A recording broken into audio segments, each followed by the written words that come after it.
చచ్చిపోవాలి, నిన్ను చంపితే నేనే చంపాలి అని. తనకి ఎవరు ఇచ్చారు ఆ రైట్స్? మా అమ్మ నాన్నే అనలేదు ఆ మాటలు. మా అమ్మ నాన్న కూడా నన్ను, అతను కొట్టినట్టు మా అమ్మ నాన్న కూడా నన్ను కొట్టుండరేమో.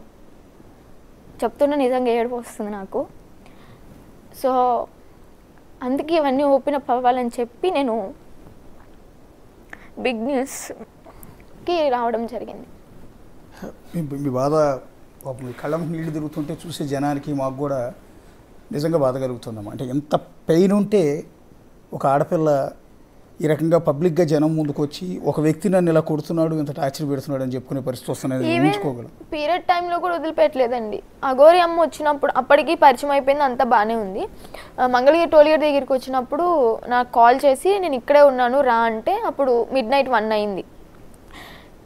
బండేసుకుని నేను వెళ్ళానని చెప్పి నన్ను పీరియడ్ టైంలో ఉన్నాను చూడకుండా కడుపులో కాళ్ళతో ఎలా పడితే అలా కొట్టి ఈడ్చుకుంటూ, జుట్టు పట్టుకుని ఈడ్చుకుంటూ రోడ్డు మీద ఎలా, నేను చెప్పుకోలేను ఇంకా, అది మీరే అర్థం చేసుకోండి ఎలా కొట్టాడు అనేది.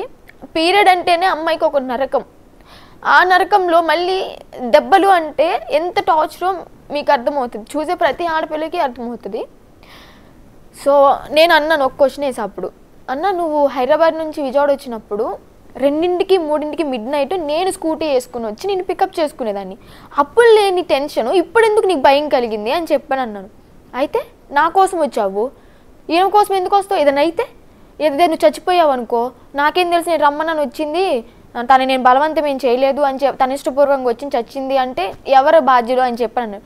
ఓకే, ఒక రకంగా నాకు నిదానంగా చెప్తే, మాటల్లో చెప్తే వింటాను కదా, కొట్టాల్సిన పని ఏంటి? మాట్లాడితే చెయ్యెత్తుతాడు. నేను విష్ణునే ఫోకస్ చేయాలని కాదు, జరిగింది నిజం చెప్తున్నాను. కాళ్ళతో మిమ్మల్ని తన్నేవాడా? పీరియడ్ టైంలో ఉన్నప్పుడు పొట్టలో కాళ్ళతో గుద్ది కొట్టాడు. అసలు విష్ణుకి మీ ఫ్యామిలీకి ఎలాంటి బ్లడ్ రిలేషన్ లేదు కదా? లేదు. మీకు అసలు బంధువు కూడా కాదు?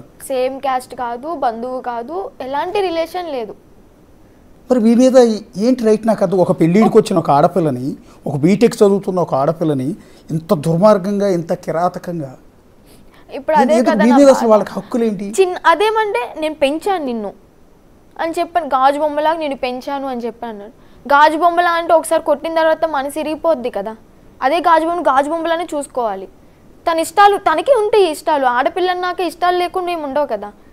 నా ఇష్టాన్ని తన ఇష్టంగా చూసుకున్నాడు కాబట్టి అక్కడ నాకు నచ్చలేదు. నేను ఇంకా అన్న ప్లీజ్ నన్ను వదిలేసే, నా బతుకు నేను బతుకుతాను, నేను ఆమెతో వెళ్ళిపోతాను అని చెప్పాను. అది దానికి నచ్చక కొట్టి చాలా హింసించాడు. అంటే ఇప్పుడు మీ నాన్న ఉన్నారమ్మా, పాప ఆయన పేషెంట్ కూడా అనుకుంటాను, ఆయన ఎప్పుడన్నా కొట్టాడు మిమ్మల్ని? లేదండి, కోపం వచ్చినా కానీ తిడతాడేమో కానీ మళ్ళీ 5 నిమిషాలు అయితే వచ్చి మళ్ళీ గారాబం చేసేది. ఏ తండ్రి కూడా ఇంకా తల్లి అన్నా చేసుకుంటుందేమో, ఎందుకంటే ఒకవేళ పిల్లలు తప్పు చేస్తే మందలించడానికి, భయపెట్టడానికి కొంచెం దీనికోసం కొడుతుందేమో. తండ్రి ఎప్పుడు చేసుకోండి. నాకు కూడా ఒక ఆడపిల్ల ఉంది. తండ్రికి ఆడపిల్ల అంటే మమకారం ఎక్కువ, భయం. ఆడపిల్లకి తల్లి అంటే భయం, తండ్రి అంటే ప్రేమ ఎక్కువ, ప్లస్ గారాబం కూడా. నీకు అమ్మ ఇష్టమా నాన్న ఇష్టమా అని అడిగితే ఆడపిల్ల నాన్న ఇష్టం అనే చెప్తాను. ఎందుకంటే ఏ తండ్రి కూడా కొట్టడు. అలాంటిది అసలు మీకు ఫ్యామిలీతో సంబంధం లేని, అసలు నీ తండ్రి కూడా మీ మీద ఎప్పుడు చేసుకోలేదు. అలాంటి వ్యక్తి నీ మీద ఈ రకంగా రైట్స్ తీసుకుని ఇంత దారుణంగా.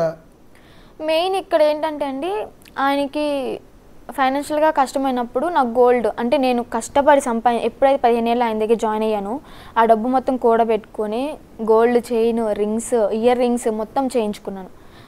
పేరెంట్స్ చేయించింది కూడా కాదు.